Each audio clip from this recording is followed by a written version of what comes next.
Welcome to Just Stories. We hope you enjoy the story.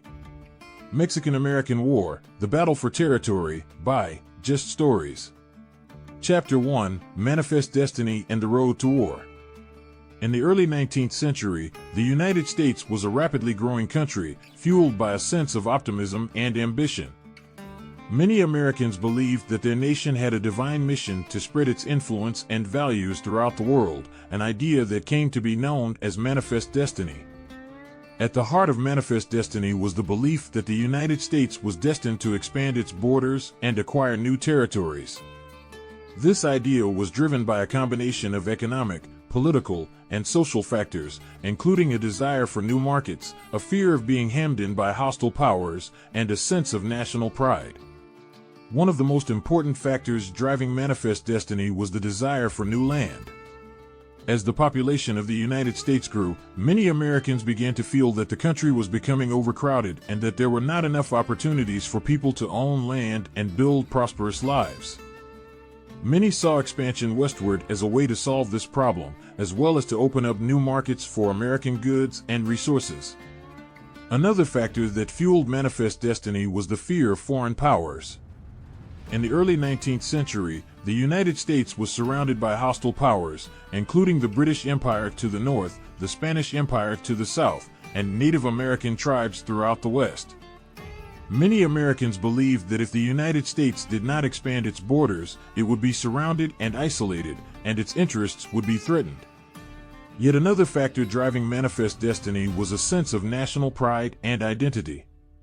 Many Americans believed that their nation was unique and exceptional, and that it had a responsibility to spread its values and way of life throughout the world. This idea was closely tied to notions of race and ethnicity, with many Americans believing that their Anglo-Saxon heritage gave them a special claim to the land and the right to govern others. The idea of manifest destiny had a profound impact on American politics and foreign policy in the early 19th century. It led to a series of conflicts and disputes with neighboring countries, including Spain, Britain, and Mexico, as well as with Native American tribes and other groups who were seen as standing in the way of American expansion. The conflict with Mexico, which culminated in the Mexican-American War of 1846 to 1848, was a particularly significant example of this trend. The dispute between the United States and Mexico centered around the border between Texas, which had recently been annexed by the United States, and Mexico proper. The United States claimed that the border was the Rio Grande, while Mexico claimed that it was the Nueces River, further to the north. The conflict came to a head in April 1846, when a detachment of American troops clashed with Mexican forces near the Rio Grande. President James K. Polk, a strong supporter of manifest destiny, saw this as an opportunity to expand American territory and influence in the region, and he asked Congress to declare war on Mexico. The road to war was not smooth, however. Many Americans opposed the conflict, seeing it as an unjust and aggressive act that went against the principles of liberty and democracy. Others feared that it would lead to a wider conflict with other powers, or that it would exacerbate tensions between North and South over the issue of slavery. Despite these concerns, the United States went to war with Mexico, and after 2 years of fighting, emerged victorious. The Treaty of Guadalupe Hidalgo, signed in 1848, gave the United States control of a vast swath of territory, including California, Arizona, New Mexico, and parts of Utah, Nevada, and Colorado. Chapter 2, The Siege of Mexico City. The Mexican-American War was a hard-fought conflict, with battles and skirmishes taking place across a wide swath of territory.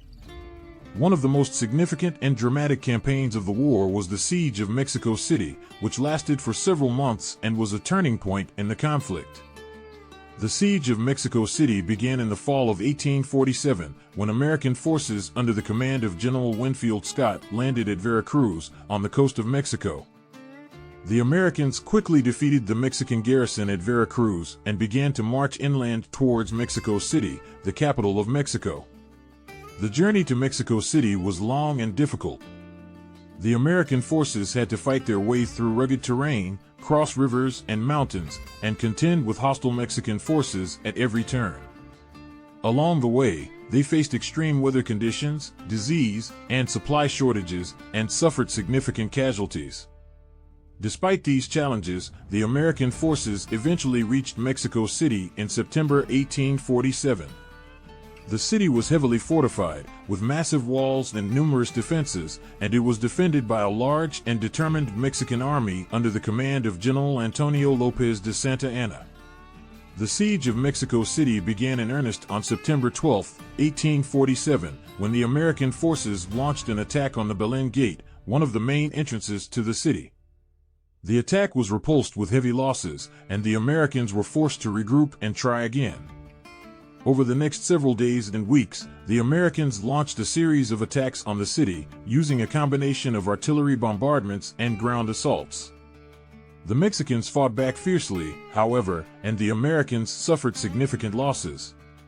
The turning point in the siege came on September 13, when the Americans launched a surprise attack on the Mexican positions at Chapultepec Castle, a massive fortress overlooking the city. The castle was defended by a large garrison of Mexican soldiers, but the Americans were able to breach the walls and capture the fortress after a brutal and bloody battle. With Chapultepec in American hands, the way to Mexico City was open. The American forces marched into the city on September 14, 1847, and encountered little resistance. The Mexicans had fled the city, and the American victory was complete. The siege of Mexico City was a significant achievement for the American forces, and it marked the end of the main military campaign of the war. It was also a turning point in the conflict, signaling the end of Mexican resistance and paving the way for the conclusion of the war. Despite the significance of the victory, however, the siege of Mexico City was a brutal and costly conflict, with significant losses on both sides. The American forces suffered more than 1,000 casualties, while the Mexican losses were estimated to be in the thousands. The siege of Mexico City also had significant social and cultural implications, both for the American and Mexican populations. It cemented the idea of American exceptionalism and expansionism, and it contributed to a sense of national pride and identity. For Mexico, the defeat was a humbling and painful experience, and it led to a long period of political and social upheaval. Today, the siege of Mexico City remains a significant event in the history of both nations, and it serves as a reminder of the power of military conflict to shape the course of history. Chapter 3: The Role of Leaders. The Mexican-American War was a complex and multifaceted conflict, shaped by a wide range of political, economic, and social factors. One of the most significant factors in the outcome of the war, however, was the role played by the leaders on both sides. On the American side, one of the key figures in the conflict was President James K. Polk. Polk was a strong supporter of manifest destiny and expansionism, and he saw the conflict with Mexico as an opportunity to expand American territory and influence in the region. He was instrumental in pushing for war with Mexico, and he played a critical role in shaping the strategy and tactics of the American forces. Another important leader on the American side was General Zachary Taylor. Taylor was a veteran of the Indian Wars and had a reputation as a skilled and determined commander. He was tasked with leading the American forces in the early stages of the conflict, and he was responsible for several key victories, including the Battle of Buena Vista in 1847. Later in the conflict, General Winfield Scott took over as the commander of the American forces. Scott was a veteran of the War of 1812 and had a reputation as a skilled and innovative military strategist. He was responsible for the main campaign of the war, including the siege of Mexico City, and he played a critical role in securing American victory. On the Mexican side, one of the most important figures in the conflict was President Antonio López de Santa Anna. Santa Anna was a controversial and divisive figure, but he was also a skilled and experienced commander. He led the Mexican forces in several key battles, including the Battle of Buena Vista, and he was responsible for the defense of Mexico City during the siege. Another important leader on the Mexican side was General Pedro de Ampudia. Ampudia was responsible for the defense of the northern border of Mexico, including the region of Texas, and he played a critical role in the early stages of the conflict. He was responsible for the Mexican victory at the Battle of Monterrey in 1846, but he was later relieved of his command due to his perceived lack of aggressiveness. Throughout the conflict, the leaders on both sides played a critical role in shaping the outcome of the war. They made key decisions about strategy, tactics, and resource allocation, and they were responsible for the morale and discipline of their respective forces.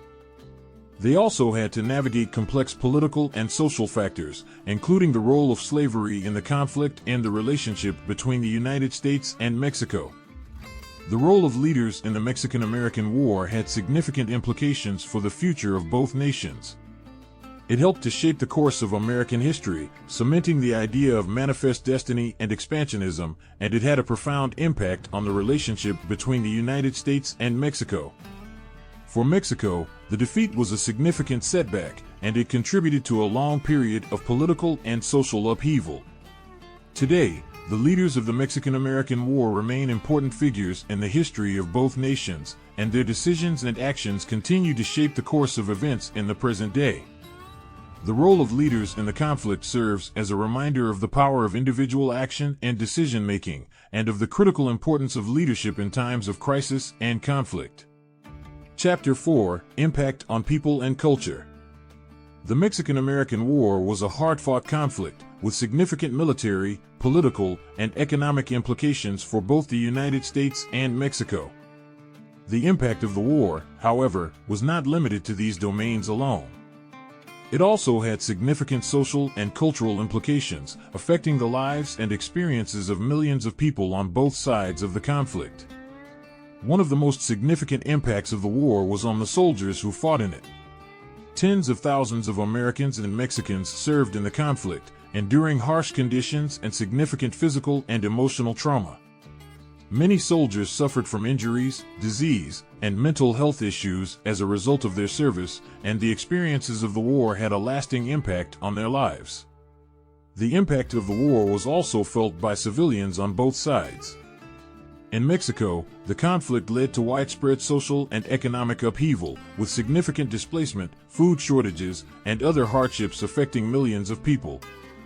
The war also contributed to a sense of national humiliation and disillusionment, as Mexico saw its territorial and political powers significantly diminished. In the United States, the war had significant implications for the status of Mexican Americans. Many Mexican Americans lived in the newly acquired territories of the American Southwest, and their status as U.S. citizens was ambiguous and contested. The aftermath of the war saw significant social and legal battles over the rights and status of Mexican Americans, with their experiences shaped by racism, discrimination, and violence. The impact of the war on culture was also significant. In the United States, the war contributed to a sense of national pride and exceptionalism, and it cemented the idea of manifest destiny and American expansionism. It also inspired a wave of literature and art, with works such as Herman Melville's Omoo and John O'Sullivan's The Great Nation of Futurity reflecting the cultural and ideological currents of the time. In Mexico, the war had a significant impact on national identity and culture. It contributed to a sense of national trauma and disillusionment, and it inspired a wave of literary and artistic works that reflected the experiences and emotions of the conflict. Works such as José María Heredia's Ode to Niagara and Manuel Peña's Los Bandidos de Rio Frio reflected the cultural and political currents of the time, as Mexico sought to come to terms with the consequences of the conflict. The impact of the war on people and culture was significant, and its legacy continues to be felt to this day. It serves as a reminder of the power of military conflict to shape the lives and experiences of millions of people, and of the long-lasting impact that war can have on social, cultural, and political systems. Understanding the impact of the Mexican-American War on people and culture is critical to understanding the history of both nations, and to developing a deeper appreciation for the complex and multifaceted nature of historical events. Chapter 5: Treaty of Guadalupe Hidalgo and Aftermath. The Treaty of Guadalupe Hidalgo, signed in February 1848, marked the end of the Mexican-American War and had significant implications for both the United States and Mexico. The treaty, which was negotiated in Mexico City, established the terms of the peace between the two nations and outlined the territorial concessions that Mexico would make to the United States.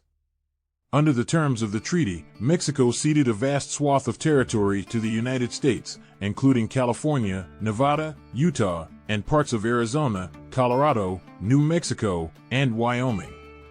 In exchange, the United States agreed to pay Mexico $15 million and to assume $3.25 million in debts owed by Mexico to American citizens. The treaty had significant implications for both nations. For the United States, it marked a significant expansion of territorial control and established the country as a major power in the region. It also cemented the idea of manifest destiny and American exceptionalism, and it had significant economic implications, opening up new markets and resources for American businesses and entrepreneurs. For Mexico, the treaty was a significant setback, leading to a sense of national humiliation and disillusionment. The loss of territory and resources had significant economic and social implications, contributing to a long period of political and social upheaval. The aftermath of the war saw significant political and cultural struggles within Mexico, as the nation sought to come to terms with the consequences of the conflict. The treaty also had significant implications for the status of Mexican Americans. The newly acquired territories of the American Southwest were home to a significant population of Mexican Americans, and the treaty established their status as U.S. citizens. However, their experiences were shaped by racism, discrimination, and violence, and they faced significant challenges in securing their rights and achieving equality. The aftermath of the treaty also had significant implications for the relationship between the United States and Mexico. The conflict had been a hard-fought and bitter one, and the treaty did little to address the underlying tensions and conflicts between the two nations. The aftermath of the war saw significant struggles over the status of the newly acquired territories, as well as ongoing disputes over issues such as trade, immigration, and national sovereignty. Today, the Treaty of Guadalupe Hidalgo remains a significant event in the history of both nations, and its legacy continues to be felt to this day. It serves as a reminder of the power of military conflict to shape the course of history, and of the long-lasting implications that war and conflict can have on social, cultural, and political systems. Understanding the treaty and its aftermath is critical to understanding the complex and multifaceted nature of historical events, and to developing a deeper appreciation for the complexities of national and international relationships. Thank you for watching our story. Don't forget to like, share, and subscribe, so you don't miss out on our next video.